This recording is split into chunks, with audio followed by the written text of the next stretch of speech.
Pablo Gracia. I'm Assistant Professor of Sociology at Trinity College Dublin. So in a nutshell, my research focuses on families and inequalities, and I'm particularly interested at understanding how family life, both in terms of parents and children, what they do, links with inequalities, large inequalities that happen in society. And in the project, in DIGYMATEX, I'm studying in particular how children and adolescents' digital engagement is linked to their well-being. But also, we are studying in my research team whether this digital engagement and how it's connected to well-being differs by socioeconomic groups, but also by gender.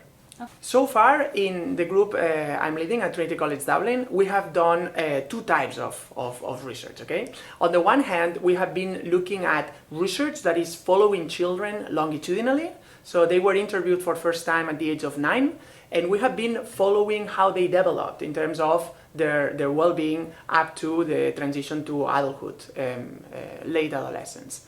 So in this study we have found that digital engagement matters to predict well-being, but also we have found that families with more resources, with more economic, social and cultural resources, they end up being more able to minimize the risks that can be associated with digital engagement. So this is what we have so far. We have new plans going on, but this we will be able to do it in the future.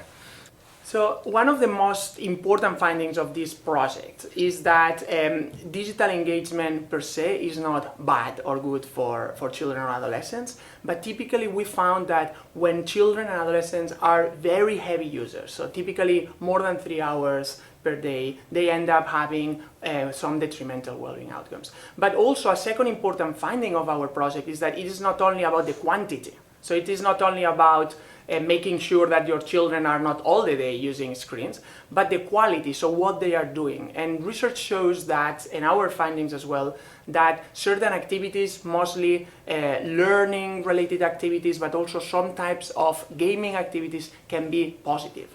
But this will also depend on the context. So when parents are more supportive, the results of DIGYMATEX are suggesting that children will see that their parents are more involved, and they will end up doing better in things like their security, their digital skills, or their educational performance. When we are talking about parents being supportive in research on digital engagement, we are referring to the idea that parents listen to their children, they are present, and that they are not only trying to control their children in a very hierarchical way. So on the contrary, a type of parenting that is more authoritative, that is more involved, and that also doesn't deny the existence of the digital, or that doesn't deny the importance of digital devices, could be more effective. So parents who could be engaging their children in daily digital activities would be more likely to have more successful children in terms of their well-being.